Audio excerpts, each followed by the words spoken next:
award today. Okay, so if you could tell us your name and your role in Breakthrough. My name is Chenua Duapong, and I am a development intern for Breakthrough Philly. And can you talk a little bit about your own middle and high school experience? Yeah, so I went to a KIPP school, which is a national charter school all throughout Houston and nationwide. And they have a similar Breakthrough model. Can I start over? Yeah. Sorry. Yeah. They have a similar model to Breakthrough, in my opinion. Why don't you start completely over? Oh, okay. Start over. Gotcha. So I went to a KIPP school for middle school. They are a national charter school, and I think they have a similar model to Breakthrough in the sense that they have really young teachers coming into the classroom, and they use their energy and their passion and their recent college experience to engage our students and really connect with us. But when I was in the classroom, I didn't know that they were that young because there's also teachers who have been more established, who have been teaching for a really long time. So that juxtaposition. Why don't you start with just sort of that juxtaposition? So that relationship made me think that all of my teachers had been really established. But I wasn't aware that some of them were college students or Teach for America students who had only been teaching for 1 or 2 years. But as I grew older, I realized, oh, my teachers were only 22 years old, and they were really, really passionate about English, and they were telling me things that really changed my worldview and my passion and engagement in my education. So being connected to students who were teachers was a really powerful experience for me. Can you tell me if you've witnessed any similarities in... All right, whenever you're ready. Okay, so when I was in a KIPP school, I didn't realize that most of my teachers were younger, or around 20, 22 years old. I didn't realize that they had just completed Teach for America, they just graduated for college, and I didn't realize that they were on a similar path as I was, or they were so close to completing the similar path that I was on. But at Breakthrough, I think our teachers and our students really connect with each other, and they understand that their teachers are 21 years old, they're juniors, seniors in college, and in 10 years, that's going to be where you are. And I think if I had realized that at a younger age when I was in a KIPP school, that would have made that relationship so much stronger because I would have identified with my teachers. And I think the Breakthrough students are able to identify with their teachers, and they're able to ask them questions that are actually really pertinent to their immediate future that wasn't even in my realm of realization. Like, I didn't even think about asking them about their college experience because that information was fresh. I didn't think about asking them about applying to different schools or how they enjoyed being a lifelong learner because that wasn't even a question I could fathom at that point. Thank you. Yeah.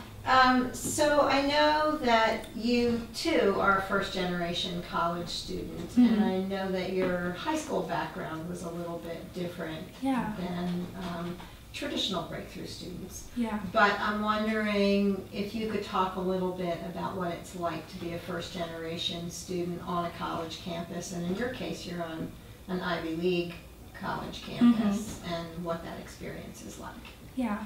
So when I attended KIPP, I was really privileged in that my principal was really invested in my future, and he helped me apply to private schools for high school. So I attended a boarding school in Asheville, and that really changed the trajectory of my future, I think, in the sense that I was exposed to a different world. I was exposed to people who were middle and high class. I was exposed to people who understood what a scholarship was and how to apply for it, and they had horses in their backyard, and it was just a very different world. And I think that my mom and I, when we were applying to high school and then to college, my mom just didn't understand a lot of the questions, so she wasn't able to help me apply for financial aid, and she wasn't able to help me complete my essay, and I think that put a toll on our relationship, and it made me really realize the difference between where I was and where she wanted me to be. And it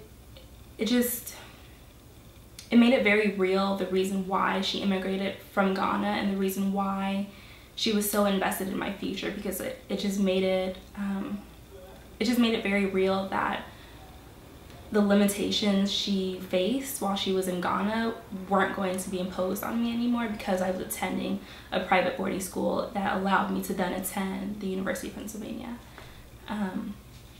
But being first generation has definitely been difficult for our relationship because I've been exposed to a different world, and then it's hard to navigate where that new world fits into my old world and how to adjust to that relationship.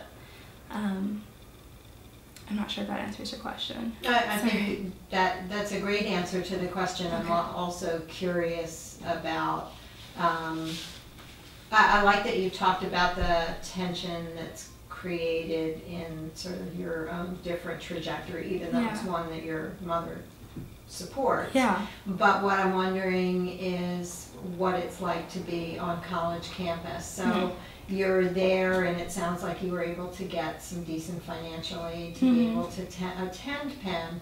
And so now you're there, are you able to just kind of kick back and be like all of the other kids on Penn's campus, or are there still some differences for you? I think one of the hardest things about attending Penn is that you hear a lot of students go, oh my gosh, I'm so broke this weekend, I can't afford this, or I can't do that, I'm so broke. And these are people who really still have the safety net of their parents' support behind them. Like if they, they're working one or two jobs, but that money is their personal, expense account. So they can fund their BYO dinners and they can fund their new shoes that they want for that weekend. And then to hear that while I'm working 2 or 3 jobs, and to know that if I can't afford my textbooks, I can't turn to my mom and say, hey, can you lend me $200 for this book I need? It's a very different understanding of what being broke means. And so to hear them use that word so lightly in jest, it just makes it much more real that we come from a very different financial background, as well as a very different emotional background, where being broke has different consequences. Where if I'm broke, my mom has to decide between paying our light bill and putting food on the table. And them being broke means they have to decide between going to Cancun for the weekend or, buying a new pair of Uggs. So that's been a strain. In addition, I would say that another another hardship of being a first-generation college student is crossing paths with people who don't perhaps understand your social background. So people who feel very differently about affirmative action, and people who feel very differently about African American bodies and their relationship to, a historically white private institution, and thinking about, 50 years ago, African American bodies weren't allowed on this campus.